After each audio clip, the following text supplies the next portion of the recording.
Talk to your fathers. Listen to your fathers.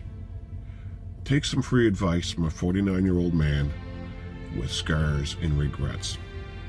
There's going to come a day all too soon when you're not going to be able to. And you're going to wish with everything that you've got that you could sit there and talk to them, to listen to their stories. Remember those times when you think that they're rambling? You're going to regret thinking that. You're going to wish that you could go back and just hear their voice again. 13 years ago, I lost my own father to cancer.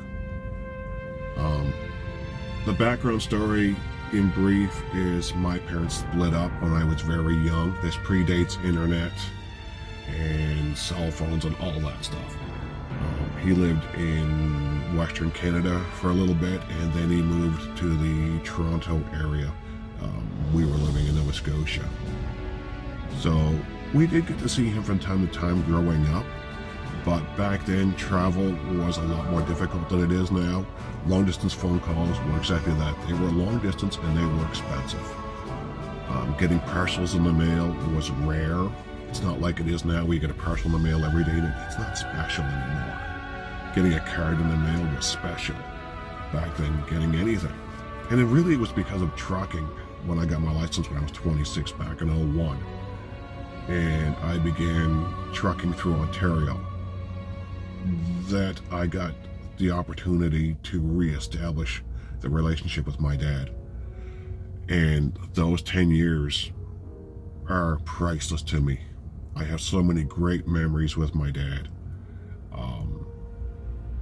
And I learned so much from him. I also remember where I was when I got the phone call that he was diagnosed with cancer. He'd had swollen nodes in his groin, and he got it checked out, and he called me with the confirmation. So he battled it for about 3 years, and this man who was such a huge figure, I watched the cancer beat him up. I watched him go through chemo and radiation and an experimental drug at that time, which is now, I guess, fairly routine. They gave him 3 years more. I miss those times sitting with my dad. I remember being in the rec room one day at his house in Ontario, and he wasn't feeling well, and we were binge watching American Choppers or something or other. And he kind of looks at me and says, "Son, I'm sorry, I just don't have the energy." It's like, Dad, it's not what we do, it's that we do. I cherished the time I had with him.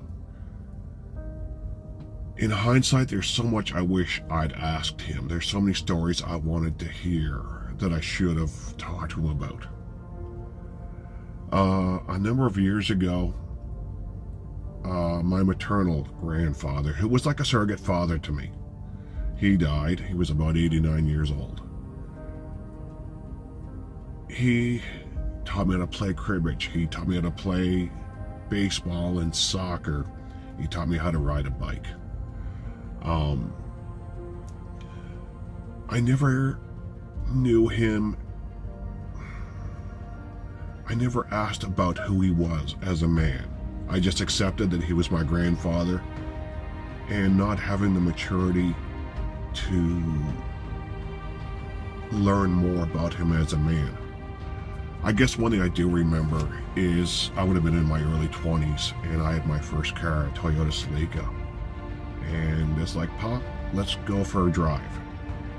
And you can picture this man who would have been probably in his late 60s, early 70s at that time, getting into this little sporty type car.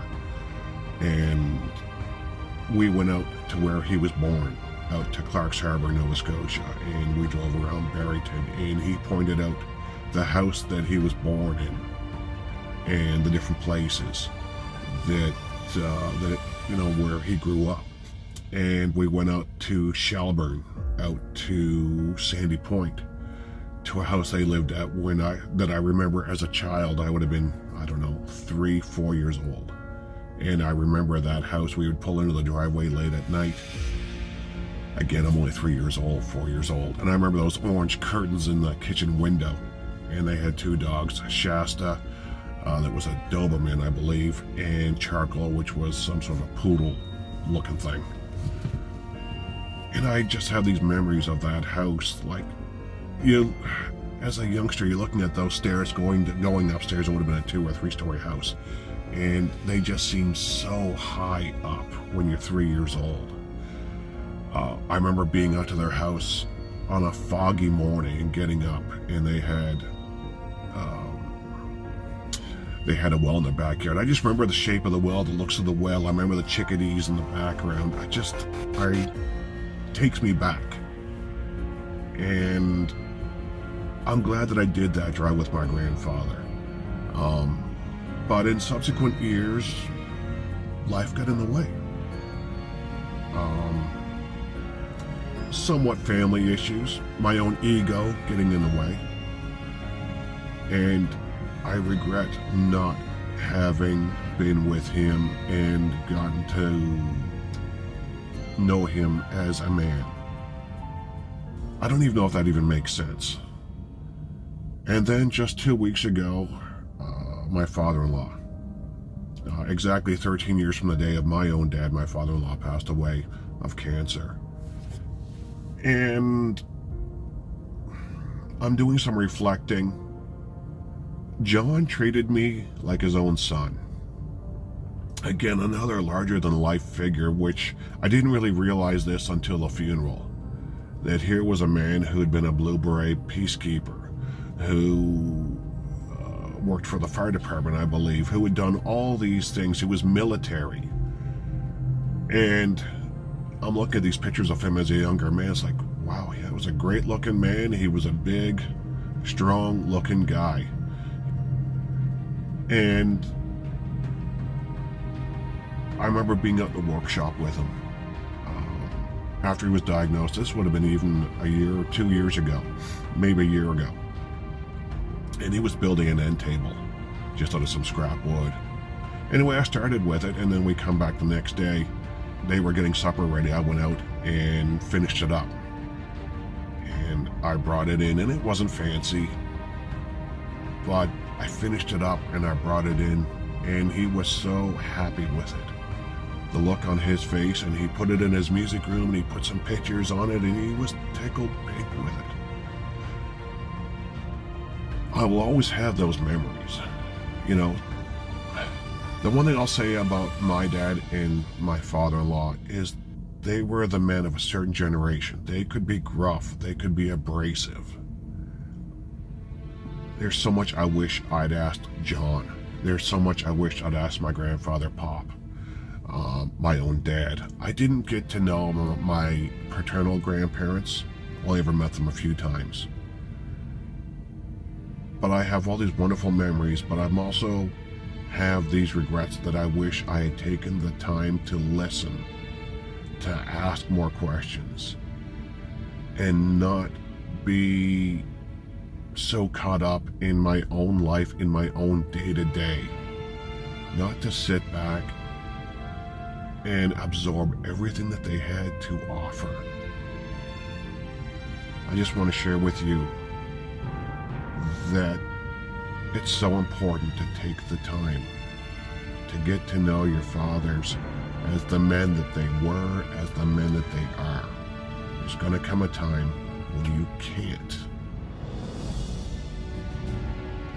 There's been so many times over the years I wish I could pick up the phone and call my dad and to tell him about whatever had happened that day, or to ask his advice about whatever. I'm glad for the years I had with all of these men. I wish I'd had the maturity to make more of it, to appreciate it more than I did at the time. And I just want to share this with you. So, thanks for listening to my little bit of advice as a 49-year-old man.